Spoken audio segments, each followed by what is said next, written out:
નમસ્કાર, good morning વિદ્યાર્થી મિત્રો. આપણે છેલ્લે ડોપલર અસર એની શરૂઆત કરી દીધી હતી, બરાબર. તો આજે જે છે એના દાખલાઓ, એના MCQ, કઈ રીતે પ્રશ્નો પૂછાય, કઈ રીતે સૂત્રો મૂકવા એની ચર્ચા કરીશું. તો ડોપલર અસર જે છે એને રજૂ કરતું સૂત્ર એટલે કે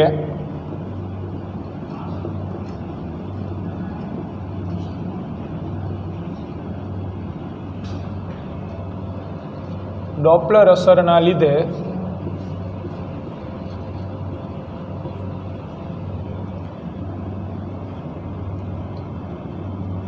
શ્રોતા એટલે કે લિસનર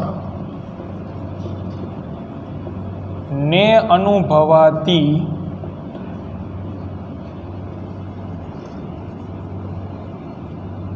આવૃત્તિ મેળવવા માટેનું સૂત્ર.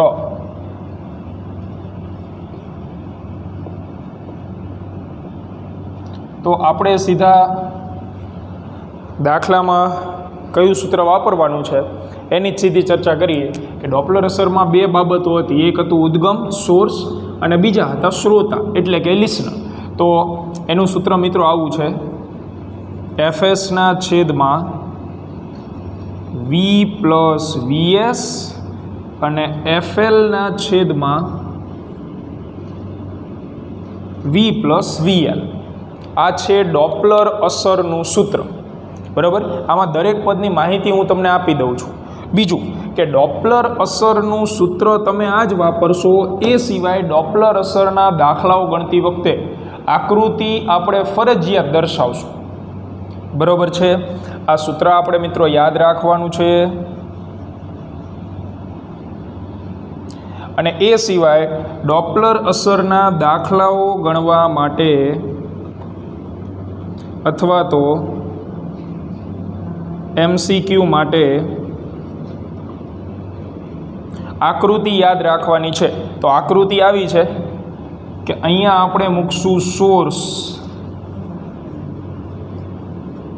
યાની ધ્વનિ ઉદ્ગમ, અને જે લિસનર હશે ને, લિસનર યાની શ્રોતા, એ ફરજિયાત આપણે કઈ બાજુ રાખશું? ડાબી બાજુ રાખશું, બરાબર છે. આમાંથી જે છે એ ધ્વનિના તરંગો જે છે એ ઉત્પન્ન થતા હોય. અને હવે આપણે વાત કરીએ આ દરેક પદોની. આકૃતિની અંદર સોર્સ જે છે એ અવાજ ઉત્પન્ન કરશે, એટલે આ રીતે સાઉન્ડ જે છે, ધ્વનિ જે છે એનો અવાજ ઉત્પન્ન થતો. તો મિત્રો યાદ રાખો, લિસનર એટલે કે શ્રોતા આપણે ફરજિયાત કઈ તરફ મૂકવાનો છે? ડાબી બાજુએ જ મૂકવાનો, ફરજિયાત મૂકવાનો છે, બરાબર છે. ચાલ આગળ વધીએ. તો દરેક પદની માહિતી. પહેલું FS એટલે કોણ? તો F એટલે આવૃત્તિ અને S એટલે સોર્સ, એટલે કે ઉદ્ગમ વડે ઉત્સર્જિત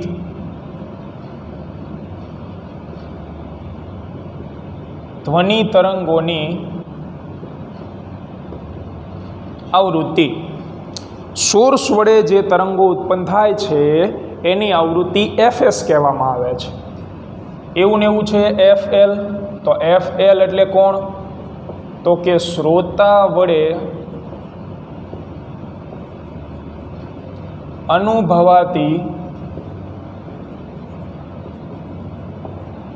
ધ્વનિ તરંગોની આવૃત્તિ. શ્રોતા જે છે એ કેવડી આવૃત્તિ સાંભળે છે એ. ત્યાર પછી V, સૌથી એન્ટિક. V એટલે ધ્વનિ તરંગોનો વેગ અથવા ઝડપ. અને મિત્રો યાદ રાખો, ધ્વનિ તરંગોનો જે વેગ છે, એની જે ઝડપ છે, એ હર હંમેશ માટે આપણે ધન જ લઈશું, ફરજિયાત ધન લેવાની છે, બરાબર. ત્યાર પછી VS અને VL. તો VS એટલે આને કહેવાય છે સોર્સ, V એટલે વેગ, એટલે કે ઉદ્ગમનો વેગ. તો ઉદ્ગમનો વેગ જે છે, સોર્સનો જે વેગ છે એ ધન અથવા ઋણ ગમે તે હોઈ શકે. હવે એ આપણે નક્કી કરવાનું છે. તો કઈ રીતે નક્કી કરીશું મિત્રો? તો જો આવડો આ ઉદ્ગમ આ બાજુ ગતિ કરતો હોય તો આ તરફ એટલે શું થયું? ધન દિશા થઈ. તો વીએસ કેવું લેવાનું છે? ધન. અને એ જ ઉદ્ગમ જો આ બાજુ ગતિ કરતો હોય એટલે કે શ્રોતા તરફ ગતિ કરતો હોય તો એનો વેગ છે ડાબી જ બાજુ. તો ડાબી બાજુ એટલે આપણે યામાક્સ પદ્ધતિમાં વાત કરીએ તો ડાબી બાજુના વેગ જે છે, ડાબી બાજુ સંખ્યા રેખામાં જાઓ એમ કેવા મૂલ્યો મળે તમને? ઋણ મૂલ્યો મળશે. બરાબર છે. તો આ બાજુનો વેગ ઋણ લેવાનો છે, આ બાજુનો વેગ આપણે શું લેવાનો છે? ધન લેવાનો છે. તો આની અંદર બે બાબતો યાદ રાખી લો છે કે જો સોર્સ જે છે એ જમણી તરફ ગતિ કરતું હશે, જમણી તરફ એટલે એને ટેકનિકલ ભાષામાં લખાય શ્રોતાથી દૂર.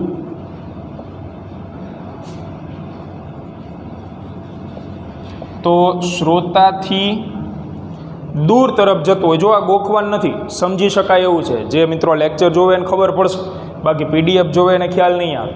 આ સોર્સ આ બાજુ ગતિ કરતું હોય, યાની જમણી બાજુ ગતિ કરતું હોય. એક ડીજે છે, ડીજે ગાડીની અંદર, અને ગાડી આ બાજુ ગતિ કરે છે. સાંભળનાર વ્યક્તિ એક જગ્યાએ સ્થિર ઊભો છે.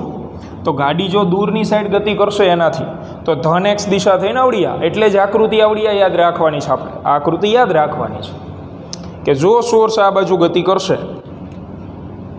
એટલે કે શ્રોતાથી દૂરની સાઈડ જશે તો ધન દિશામાં હોવાથી એનો જે વેગ છે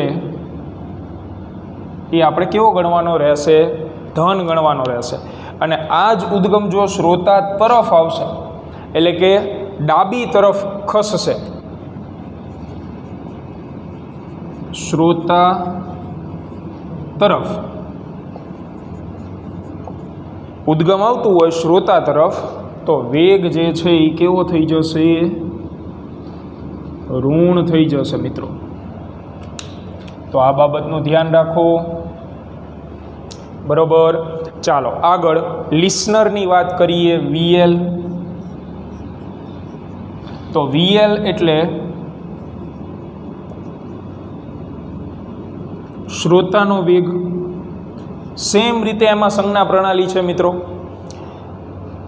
કે જો લિસનર આ બાજુ ખસે, આ બાજુ એટલે કઈ તરફ? ઉદ્ગમ તરફ. બરાબર.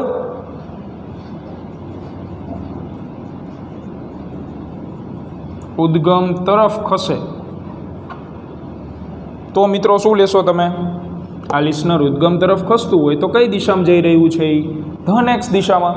ધન એક્સ દિશામાં જઈ રહ્યું છે તો આપણે વેગ કેવો ગણશું? એનો ધન ગણીશું. અને એ જ શ્રોતા દૂરની સાઈડ જતો હોય એટલે કે ડાબી બાજુ જતો હોય, ઉદ્ગમથી દૂર જતો હોય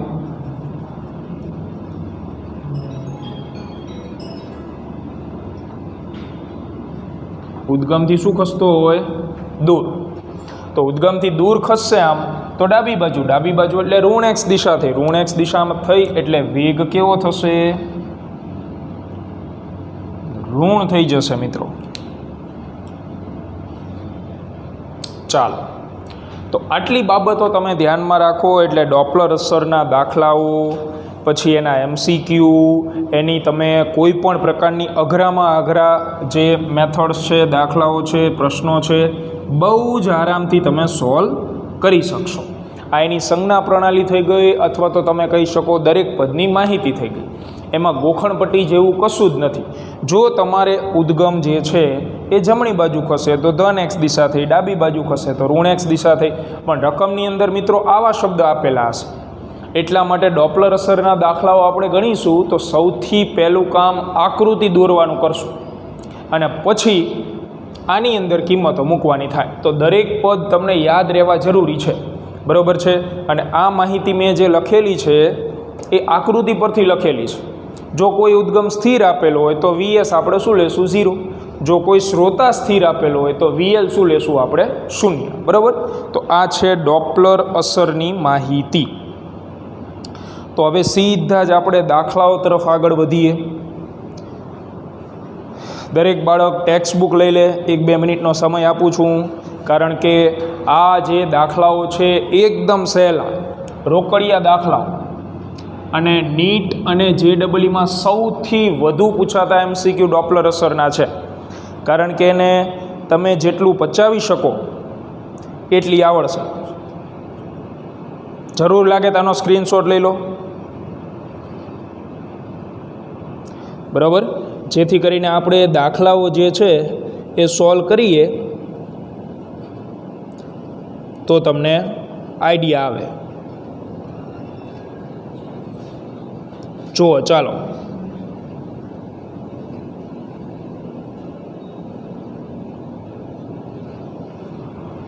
દરેક બાળકે ટેક્સ્ટ બુક લઈ લીધી.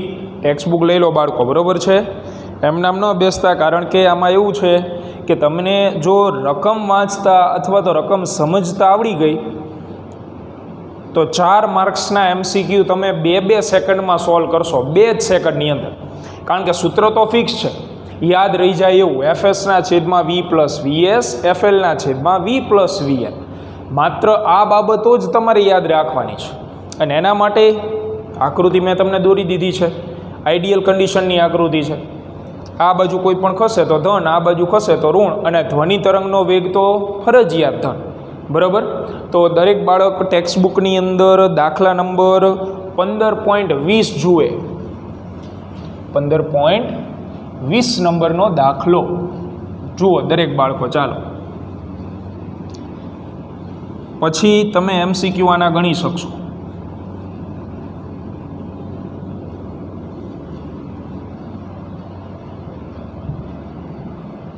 કારણ કે દાખલામાં જે શબ્દો વાપરેલા હોય છે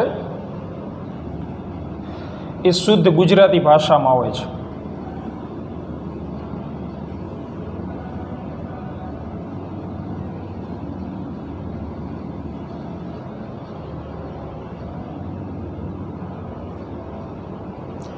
જો 15.20 નંબરનો દાખલો.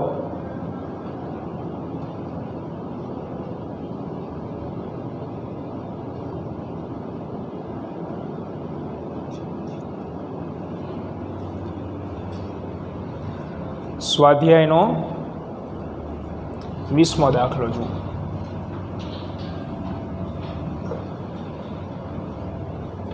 તો આકૃતિ તો દોરી જ નાખવાની તરત.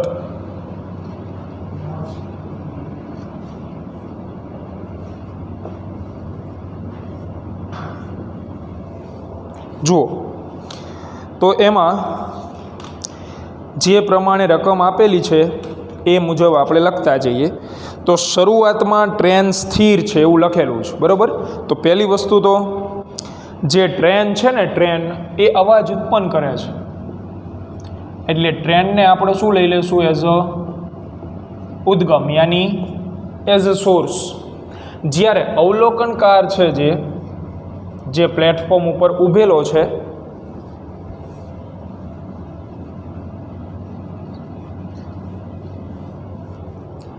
અવલોકનકાર,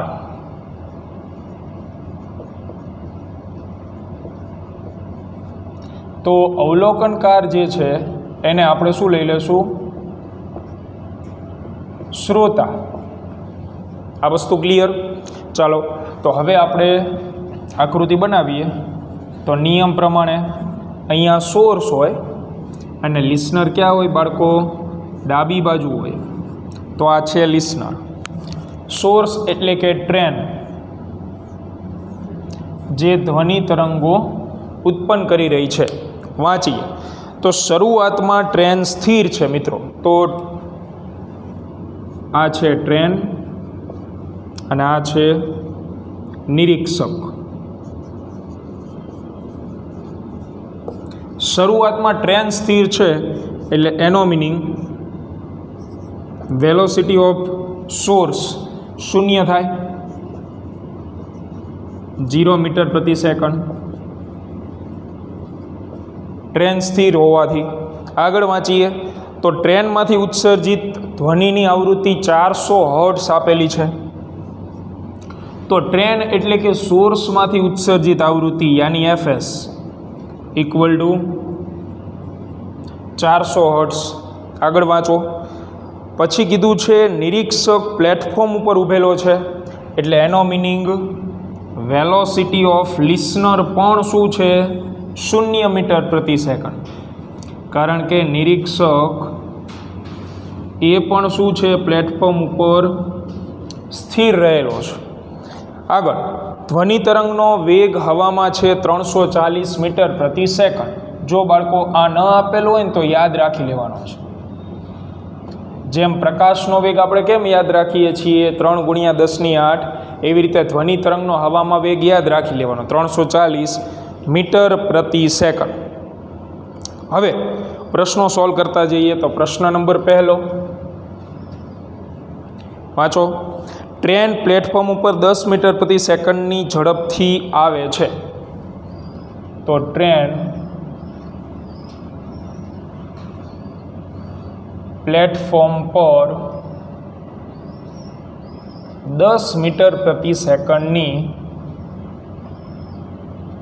ઝડપથી આવે ત્યારે જુઓ. હવે તો આપણે ગોતવાની છે શ્રોતાને અનુભવાતી આવૃત્તિ કેટલી. 2 કિસ્સા આપેલા છે, 2 કેસમાં પ્રશ્ન તો સેમ છે કે શ્રોતાના કાન વડે અનુભવાતી આવૃત્તિ કેટલી હોય, યાની FL ગોતવાનું છે. તો પ્રશ્નની અંદર તમને કોનો વેગ મિત્રો આપેલો છે? ટ્રેનનો. ટ્રેન એટલે કોણ છે? ઉદ્ગમ. એટલે એનો મિનિંગ મને ઉદ્ગમનો વેગ આપી દીધો છે 10 મીટર પ્રતિ સેકન્ડ. હવે મહત્વનો પ્રશ્ન, મહત્વની ચર્ચા કે 10 મીટર પ્રતિ સેકન્ડ ધન લેવું કે ઋણ લેવું. તો વાંચો, ટ્રેન કઈ બાજુ આવી રહી છે? પ્લેટફોર્મ તરફ. તો પ્લેટફોર્મ તરફ આવતી હોય આવડી આ ટ્રેન, પ્લેટફોર્મ ઉપર કોણ ઊભેલું હોય? નિરીક્ષક. એટલે કે આ ટ્રેન જે છે એ કઈ બાજુ ખસતી હોવી જોઈએ? ડાબી બાજુ. બરાબર, ડાબી બાજુ ખસે છે એટલે તો જ પ્લેટફોર્મ ઉપર થાય ને. એટલે ટ્રેન નિરીક્ષક એટલે કે શ્રોતા તરફ આવે છે. તો મિત્રો ટ્રેન શ્રોતા તરફ આવે તો ડાબી દિશા થઈ, ડાબી દિશા એટલે ઋણ દિશા થઈ, ઋણ દિશા થઈ એટલે આપણે અહીંયા શું લેશું મિત્રો? માઇનસ. આના જ માર્ક્સ છે, આ વિચારવાના જ માર્ક્સ છે, એનાથી જ જવાબ આવશે. તો બાકીની કિંમતો મૂકી દો. લિસનર તો સ્થિર જ ઊભેલો છે. લિસનર એટલે શ્રોતા તો શું છે? સ્થિર જ છે. મૂકો કિંમતો. આપણી પાસે જે સૂત્ર છે એમાં મૂકીએ કિંમત. FSના છેદમાં V + VS, FLના છેદમાં V + VL. આની અંદરથી FLને જે છે એ કરતા બનાવી દો. તો FL ઇક્વલ ટુ શું થઈ જશે? તો આ V + VL અહીંયા જતું રહે, છેદમાં V + VS ઇન્ટુ FS તો છે જ. મૂકવા માંડો કિંમતો. તો Vની કિંમત છે 340, જ્યારે VL તો VLની કિંમત છે 0, છેદમાં 340 અને VS કેવું લેવાનું છે? -10 ગુણ્યા FS કેટલું છે? તો FS આપેલું છે 400, યાની 340 ગુણ્યા 400 ભાગ્યા 330, 0 0 cancel. So FL equal to, તો કેલ્ક્યુલેટરમાં આનો હિસાબ કરો તમે. તો કેલ્સીની અંદર આપણે હિસાબ કરીએ તો એનો જવાબ આવે છે 412.12, 412.12 હર્ટ્ઝ. હવે આવા દાખલાઓનો ફાયદો એ છે કે તમે સહેલાઈથી તાળો મેળવી શકો. કઈ રીતે તાળો મેળવી શકો? કે જો આ ટ્રેન જે છે એ નજીક આવે છે તો પ્રેક્ટિકલી તમને ખબર જ છે કે કોઈ પણ વાહન નજીક આવતું હોય તો એમાંથી ઉત્સર્જિત થતો જે અવાજ છે એ વધતો હોય એવું જણાય. એટલે કે એની જે મૂળ આવૃત્તિ હતી એના કરતાં આપણને સંભળાતી આવૃત્તિ શું મળશે? વધુ હોય એવો આભાસ થાય. બરાબર છે? તો આ નજીક આવે છે ને એના પ્રતાપે આપણને આવૃત્તિ 400 કરતાં કેવી જણાય છે? વધુ જણાય છે. તો આ રીતે MCQ જે છે એ સોલ્વ કરી શકાય. તો આનો બીજો પ્રશ્ન વાંચો. બીજા પ્રશ્નમાં બાળકો તમને શું કીધેલું છે એની ચર્ચા આપણે કરીએ.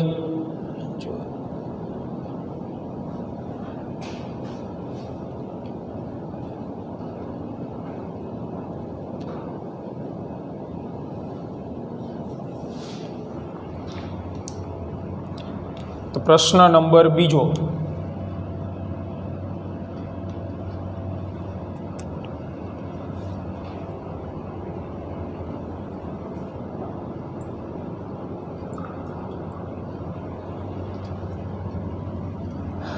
દાખલો કન્ટિન્યુ છે પણ એમાં હવે બીજા પ્રશ્નમાં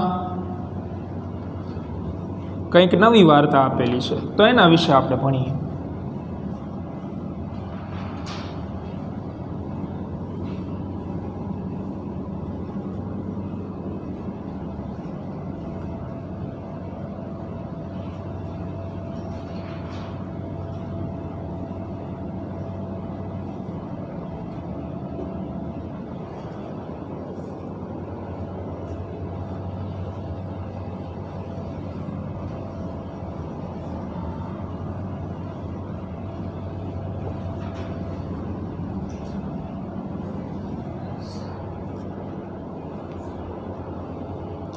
તો ટ્રેન પ્લેટફોર્મથી દૂર 10 મીટર પ્રતિ સેકન્ડની ઝડપથી જતી હોય એવું કીધું છે બીજા પ્રશ્નમાં.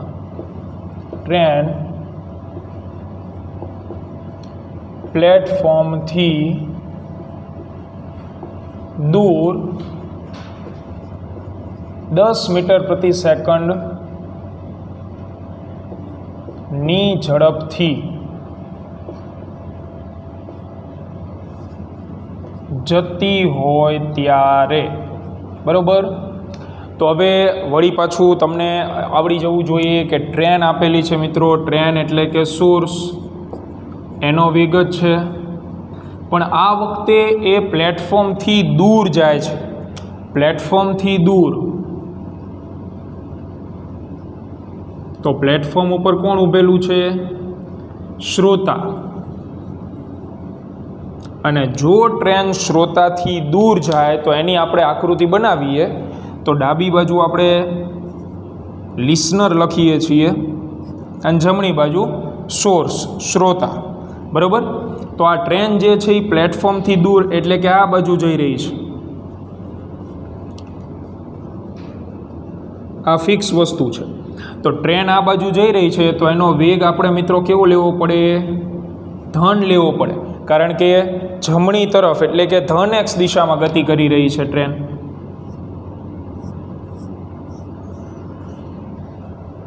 બરાબર. એટલા માટે આપણે વેગ લઈશું ધન, બાકી કોઈ જ ચર્ચા નહીં. લિસનર તો પ્લેટફોર્મ ઉપર સ્થિર જ ઊભો છે, આગળના કેસમાં એ નજીક આવતી હતી, આ કેસમાં એ દૂર જાય છે, બાકીનો બધો ડેટા સેમ છે.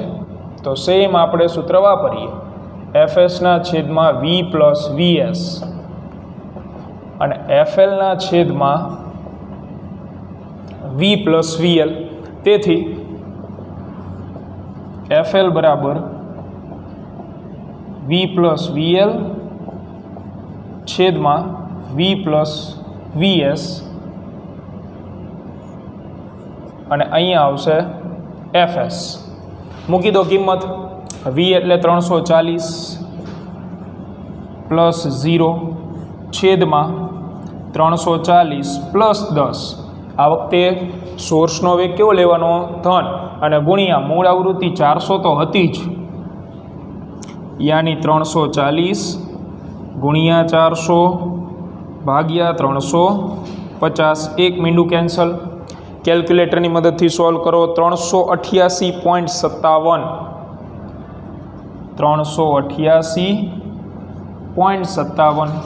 તો દેખીતી રીતે સમજી શકાય એવી બાબત છે કે ટ્રેન જે છે એ પ્લેટફોર્મથી દૂર જાય છે તો તમને સંભળાતી આવૃત્તિનો અહેસાસ જે છે એ ઘટતો જશે.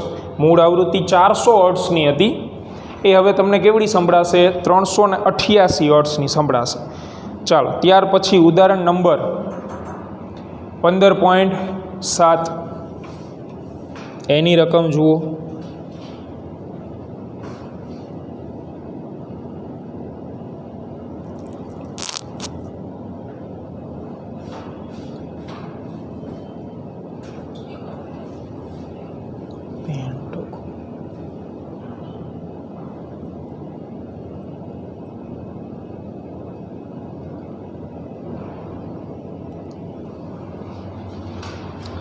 ઉદાહરણ નંબર 15.7 રકમ વાંચો અને વિચારો.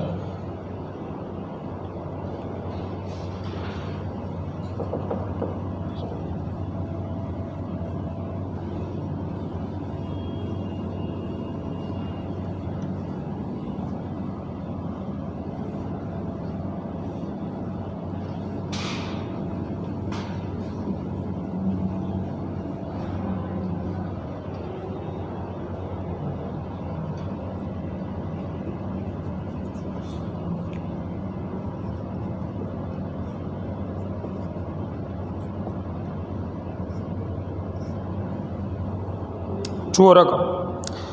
તો રકમની અંદર કીધું છે કે એક લક્ષ્ય છે એ સ્થિર છે અને લક્ષ્ય દ્વારા અનુભવાયેલી આવૃત્તિ શોધો. તો પહેલી વસ્તુ તો આમાં બે બાબતો આપેલી છે. લક્ષ્ય એટલે દિવાલ, ટૂંકમાં એક સ્થિર વસ્તુ, અને રોકેટ. તો આમાં લક્ષ્ય સ્થિર છે. લક્ષ્ય એટલે શું કે લક્ષ્ય જે છે એ અવાજ સાંભળે છે, એટલે શ્રોતા તરીકે આપણે લક્ષ્ય લેવાનું છે.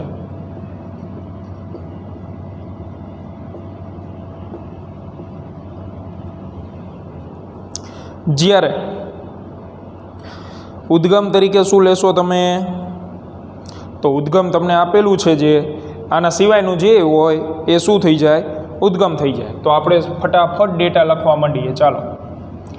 લક્ષ્ય સ્થિર છે એટલે શ્રોતા સ્થિર છે, તો એનો વેગ 0, કારણ લક્ષ્ય કેવું આપેલું છે? સ્થિર. આગળ, સોર્સની ઝડપ 200 મીટર પ્રતિ સેકન્ડ. પણ રકમ વાંચીને જણાવો કે ભાઈ સોર્સ લિસનર તરફ ખસે છે કે દૂર? તો એમાં લખેલું છે લક્ષ્ય તરફ ખસે છે. તો મિત્રો આપણે આકૃતિ બનાવવી જરૂરી છે. સોર્સ અહીંયા હોય, લિસનર અહીંયા હોય. લિસનર તો સ્થિર છે, આ સોર્સ ગતિ કરી રહ્યો છે લક્ષ્ય તરફ, એટલે આ બાજુ ગતિ કરતો હોય ને,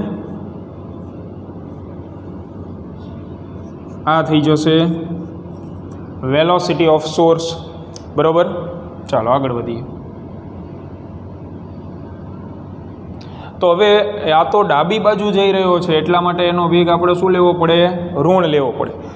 પછી તો ધ્વનિની આવૃત્તિ, ધ્વનિની ઝડપ, ધ્વનિ તરંગોની ઝડપ તો આપણને ખ્યાલ જ છે 340, પણ આમાં 330 આપેલી છે. તો એની ઝડપ 330 લઈએ. તો લક્ષ્ય દ્વારા અનુભવાતી આવૃત્તિ કેટલી? યાની FL ગોતવાનું છે. સોર્સ દ્વારા ઉત્સર્જિત આવૃત્તિ કેટલી આપેલી છે? 1000 હર્ટ્ઝ. તો FS બરાબર 1000 હર્ટ્ઝ. તો FL આપણે ગોતવાનું છે મિત્રો. તો FSના છેદમાં V પ્લસ VS અને FLના છેદમાં V plus VL. So we have to find out FL equal to V plus VL upon V plus VS into FS. મૂકી દો કિંમત મિત્રો. તો FL equal to 330 વત્તા VL કેટલું છે? 0 છેદમાં 330 વત્તા VS કેટલું છે? 200, પણ એ કે થઈ જશે માઇનસ, તો -200 ગુણ્યા 1000 તો છે જ. સો FL ઇક્વલ ટુ કેલ્સીનો ઉપયોગ કરી શકો. 330 ગુણ્યા 1000 ભાગ્યા 330 માઇનસ 200, એટલે કેટલા વધશે? 130. તેથી FL ઇક્વલ ટુ આનો જવાબ મળશે 2538.40 હર્ટ્ઝ. જુઓ, આ નજીક આવે છે તો સંભળાતી આવૃત્તિ મિત્રો શું થાય? વધે ને. તો ઉદ્ગમની કેટલી છે? 1000. કેટલી સંભળાય છે? 2500. ડબલ કરતાંય વધારે. તો તાળો આ રીતે મેળવી શકો. બીજો પ્રશ્ન, રોકેટ દ્વારા પરખાયેલા પડઘાની આવૃત્તિ શોધો. રોકેટ દ્વારા પરખાયેલા પડદાની આવૃત્તિ એટલે ઉદ્ગમ તરીકે તમે રોકેટ લીધું હતું ને. હવે બીજા પ્રશ્નમાં આ છે પ્રશ્ન નંબર પહેલો. પ્રશ્ન નંબર બીજો, રોકેટ દ્વારા પરખાયેલ પડઘાની આવૃત્તિ શોધો. જો સમજો વસ્તુ આખી. હવે શું થાય તો હવે સોર્સ એટલે કે ઉદ્ગમ તરીકે કોણ બની ગયું? તો ઉદ્ગમ કોણ થાય મિત્રો? શું આપણે પરખવાનું છે? પડઘો. પડઘો એટલે પડઘો કોણ ઉત્પન્ન કરે? રોકેટ ઉત્પન્ન કરે કે સ્થિર ઉદ્ગમ? તો સ્થિર ઉદ્ગમ ઉત્પન્ન કરે. એટલે ઉદ્ગમ તરીકે આપણે હવે લેવાનું છે પેલું જે સ્થિર લક્ષ્ય છે ને એ. સ્થિર લક્ષ્યને આપણે ઉદ્ગમ તરીકે લેશું. અને કોના દ્વારા પરખાયેલ પડઘાની આવૃત્તિ પૂછી છે? રોકેટ દ્વારા. એટલે રોકેટ દ્વારા પડઘો પારખવામાં આવે છે. જેમ શ્રોતા દ્વારા અવાજ પારખવામાં આવે ને એવી રીતે રોકેટ દ્વારા પડઘો પારખવામાં આવે છે. યાની શ્રોતા તરીકે મિત્રો આપણે લેવું પડે હવે રોકેટ, કારણ કે એ પોતાની તરફ આવતા ધ્વનિ તરંગોને પારખવાનું કામ કરે છે. તો હવે મિત્રો આપણે આને આ વસ્તુ રિપીટ કરીએ. તો અહીંયા છે સોર્સ, અહીંયા છે લક્ષ્ય, જે સ્થિર લક્ષ્ય લખીને આપ્યું ને એ સોર્સ યાની ઉદ્ગમ. જો તો પડઘો પહેલી વસ્તુ તો કોના દ્વારા ઉત્પન્ન થશે? લક્ષ્ય દ્વારા ઉત્પન્ન થશે, બરાબર છે. અને બીજી બાબત છે કે રોકેટ જે છે એ હવે નજીકની સાઈડ આવી રહ્યું છે. તો રોકેટ જે છે એ કોનો વેગ થશે? રોકેટ દ્વારા અહીંયા તમારે આપણે ઊંધું લખી નાખ્યું ને. લિસનર તરીકે શું લેવાનું છે? રોકેટ લેવાનું છે. હા, જો આના માર્ક્સ, નહીંતર આ આખી તકલીફ પડી જાય તમને. આકૃતિમાં એલ અને એસ આપણે કરી નાખો તો ઉપર આપણે ડિસ્કસ કરી લીધું કે કોને લિસનર લેવાનું, કોને ઉદ્ગમ લેવાનું. તો લિસનર તરીકે શું લેવાનું છે? રોકેટ લેવાનું છે. અને સોર્સ તરીકે સ્થિર લક્ષ્ય લેવાનું છે. તો એનો મિનિંગ કે આનો જે વેગ છે એ તો શૂન્ય છે, ફિક્સ થઈ ગયો, સ્થિર છે એટલે. પણ રોકેટ જે છે એ તો આપણને અહીંયા ખબર છે.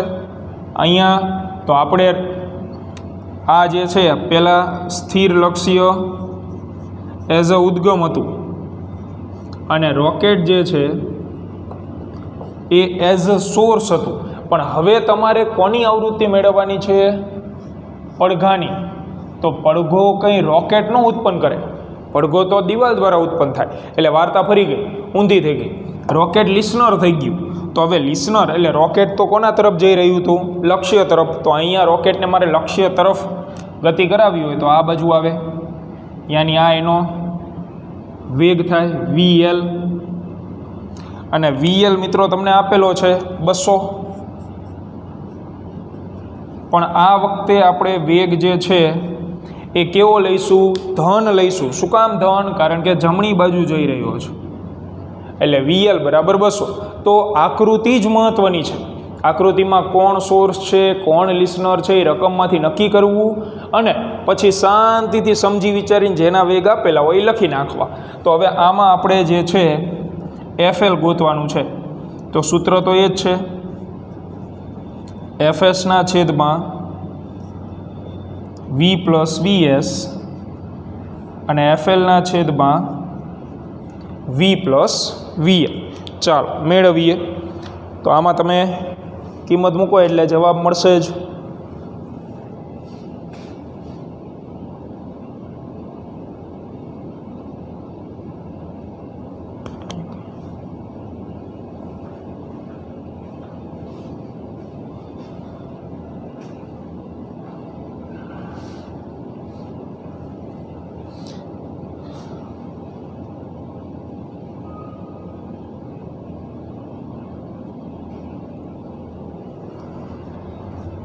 તો આની અંદર જે છે એ કિંમતો મૂકી દો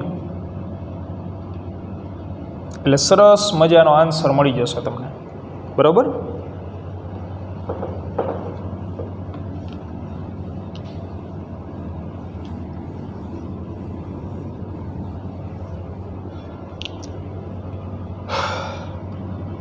F L equal to V plus VL V plus VS into FS. તેથી કિંમત મૂકીએ. વીની જગ્યાએ 330 વીએલ, તો લિસનરનો વેગ છે 200 અને છેદમાં 330 સોર્સનો વેગ કેટલો છે 0 ગુણ્યા 1000. તેથી 330 વત્તા 200 એટલે આનું તમે સાદુરૂપ સીધું આપી દેજો. હા, અહીંયા ધ્યાન રાખો મિત્રો, એફએસ એટલે શું મૂકશો તો સોર્સ વડે ઉત્પન્ન થતી આવૃત્તિ. તો મિત્રો સોર્સ તરીકે તો કોણ છે? સ્થિર લક્ષ્ય છે. અહીંયા ધ્યાન રાખજો, 1000 ન મૂકી દેતા, સ્થિર લક્ષ્ય એઝ અ સોર્સ રાખેલું છે આપણે. તો સોર્સ વડે ઉત્પન્ન થતી આવૃત્તિ તો આપણે આગળના પ્રશ્નમાં ગોતી ગયા, જે કેટલી મળી આપણને 2538.40. એટલે અહીંયા 2538.40 આવે. આ આવૃત્તિ જે છે એ સ્થિર લક્ષ્ય વડે ઉત્પન્ન થાય છે.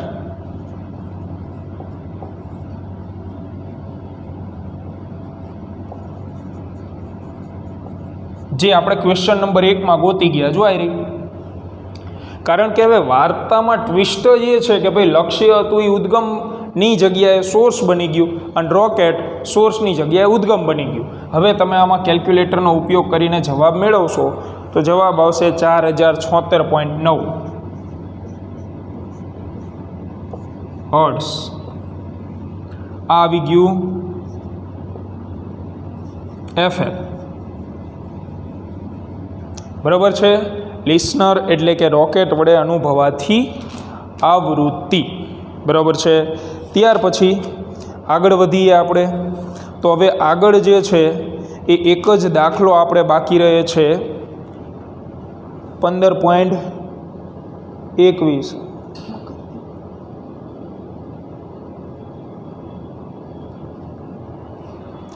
બરાબર, 15.21 નંબરનો જે દાખલો છે એ આપણે આ ડોપલર અસરનો જ દાખલો છે 15.21. એની આપણે વાત કરી શકીએ.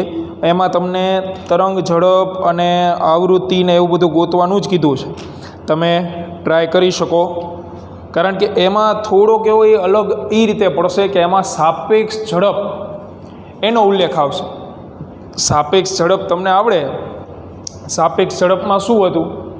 સમાન દિશામાં બે પદાર્થો ગતિ કરતા હોય તો બંનેના ઝડપની બાદબાકી આવે. વિરુદ્ધ દિશામાં ગતિ કરતા હોય તો બંનેની ઝડપનો શું થઈ જાય? સરવાળો થઈ જશે. ઓકે, તો આ જે છે 15.21 નંબરનો દાખલો એ તમે ટ્રાય કરી શકો. એની જે છે એ રકમ તમે જુઓ. પ્રતિકભાઈ વાર હે ને જી, કેટલા વાગે પૂરો થાય? 11:20 પૂરો થાય તો થઈ ગણાય દે. જો સમય છે જ હજી, એટલે આપણે એ ગણી જ લઈએ, જેથી ડોપલર અસર જે છે એ અહીંયા પૂર્ણ થાય ટોપિક આખો. તો એમાં તમે શાંતિથી રકમ વાંચો. એમાં પ્લેટફોર્મ ઉપર ઊભેલો સ્થિર નિરીક્ષક છે અને યાર્ડમાં ઊભેલી ટ્રેન છે. બે વસ્તુ આપી છે. એક તો નિરીક્ષક આપેલો છે અને ટ્રેન જે છે એ યાર્ડમાં ઊભેલી છે, બરાબર.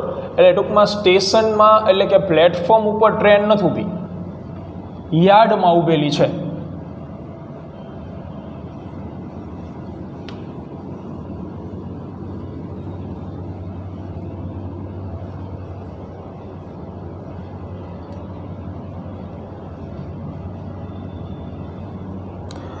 એમાં પ્લેટફોર્મ ઉપર નિરીક્ષક ઊભેલો છે, એટલે લિસનર તરીકે આપણે નિરીક્ષક લઈશું અને ટ્રેન જે યાર્ડમાં ઊભેલી છે એ સોર્સ તરીકે લેશું. હવે નિરીક્ષક જે છે એ સ્થિર ઊભેલી ટ્રેન જે રહી, ટ્રેન સ્થિર છે બાળકો, યાની વેલોસિટી ઓફ સોર્સ 0. નિરીક્ષક ટ્રેન તરફ ગતિ કરે છે, યાની આ બાજુ, તો VL. તો મિત્રો VL આપણે કેવું લેવાનું થાય? ધન લેવાનું થાય. તો VL આપણને આપેલું છે 10, યાની VL આપણે લેશું +10 મીટર પ્રતિ સેકન્ડ. આગળ ધ્વનિ તરંગોની ઝડપ 340 છે.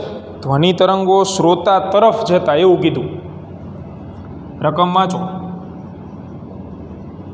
જે આમાંથી ઉત્પન્ન થાય છે ને ધ્વનિ તરંગો ટ્રેનમાંથી, એની શ્રોતા તરફની ઝડપ 340 આપી શ્રોતા તરફ. તો હવે બે વસ્તુઓના વેગ થયા, એક તો નિરીક્ષકનો વેગ થયો અને ધ્વનિ તરંગનો વેગ થયો. બે વિરુદ્ધ દિશામાં હોવાથી સાપેક્ષ ઝડપમાં બંનેનો શું થાય? સરવાળો. એટલે સરવાળામાં તમે વેગ તરીકે શું લેશો? 350 મીટર પ્રતિ સેકન્ડ. બાય ડિફોલ્ટ તમે 340 લઈને ગણશો તો જવાબમાં બિલકુલ મોટો ફેરફાર નહીં આવે, બરાબર?